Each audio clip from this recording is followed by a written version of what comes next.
दरवर्षी आषाढ महिन्यातील शुक्ल पक्षातील द्वितीयेपासून जगन्नाथ रथयात्रा सुरू होते आणि दशमी तिथीला ही रथयात्रा संपते।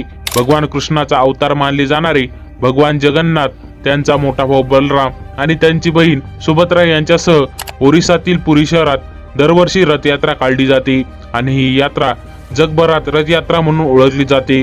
रथयात्रेची तयारी अक्षय तृतीयेच्या दिवसापासून श्रीकृष्ण, बलराम आणि सुभद्रा यांच्या रथाच्या उभारणीने केली जाते। जगन्नाथपुरी येथे भगवान श्रीकृष्ण जगन्नाथाच्या रूपात वास करतात।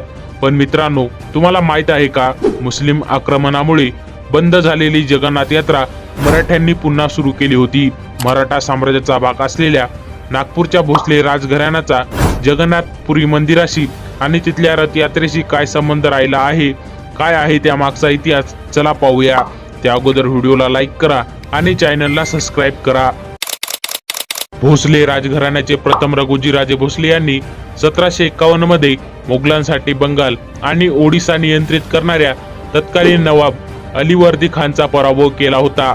अलीवर्दी खान याला पराभूत केल्यानंतर जेव्हा रघुजीराजे ओडिसाला पोहोचले तेव्हा मुस्लिम सत्ताधाऱ्यांनी पुरीच्या मंदिराची काय दुरावस्था केली आहे हे त्यांच्या लक्षात आले। रघुजीराजे भोसले यांनी पुरीच्या जगन्नाथ मंदिराच्या जीर्णोद्धारासाठी त्या काळी 40 लाख रुपये खर्च करत अन्नछत्र, भोजकक्ष, 22 पेक्षा जास्त धर्मशाळा याचे निर्माण केले होते। एवढेच नाही तर मंदिराला हजारो एकर जमीन देऊन आर्थिक दृष्ट्या मंदिर स्वतःच्या पायावर उभे राहील अशी व्यवस्था केली होती।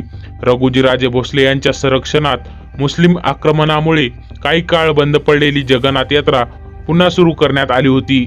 रघुजीराजेंनी दरवर्षीच्या यात्रेसाठी प्रतिवर्षी 20,000 रुपये खर्चही देऊ केला होता। तेव्हापासूनच स्थानिक गरिबांना सातत्याने काम मिळावं या उद्दिष्टाने प्रत्येक वर्षाच्या यात्रेसाठी नवीन रथ निर्माण करण्याची परंपरा सुरू झाल्याचे बोलले जाते। जगन्नाथपुरी मंदिराच्या समोर उभा असलेली अरुण स्तंभ, ज्याला अनेक लोक गरुड स्तंभही म्हणतात, तो स्तंभ मराठ्यांनीच स्थापन केलं आहे। त्या काळी हे अरुण स्तंभ मंदिर लुटण्याच्या उद्दिष्टाने येणाऱ्या हल्लेखोरांना इशारा देण्यासाठी होते। या पलीकडे पाऊल ठेवल्यास गाठ मराठ्यांशी आहे असा त्या काळचा अर्थ होता। जगन्नाथपुरीमध्ये कायम असलेली मोहन भोगची प्रथा ही मराठ्यांनी सुरू केल्याची इतिहासात नोंद आहे। भोसले राज्यांनीच पुढील काळात पुरीला देशातील इतर भागांशी जोडणारे महत्त्वाचे रस्ते बांधले, पुरी शहराकडे येणारे अनेक पूल बांधले आणि त्यामुळेच पुरीची जगन्नाथ यात्रा देशभरातील भाविकांना आकर्षित करू लागली। भोसले राज्यांनीच जगन्नाथपुरीसह ओरिसाच्या मोठ्या भागात प्रशासनिक व्यवस्था निर्माण केली, अनेक धर्मशाळा, विहिरी बांधल्या, शेतीची सुधारणा करत कर रचना निर्माण केली, जमिनीचे रेकॉर्ड तयार करण्यात आले। माहिती आवडली असेल तर व्हिडिओला लाईक करा आणि चॅनलवर नवीन असाल तर चॅनलला सबस्क्राईब करा। धन्यवाद।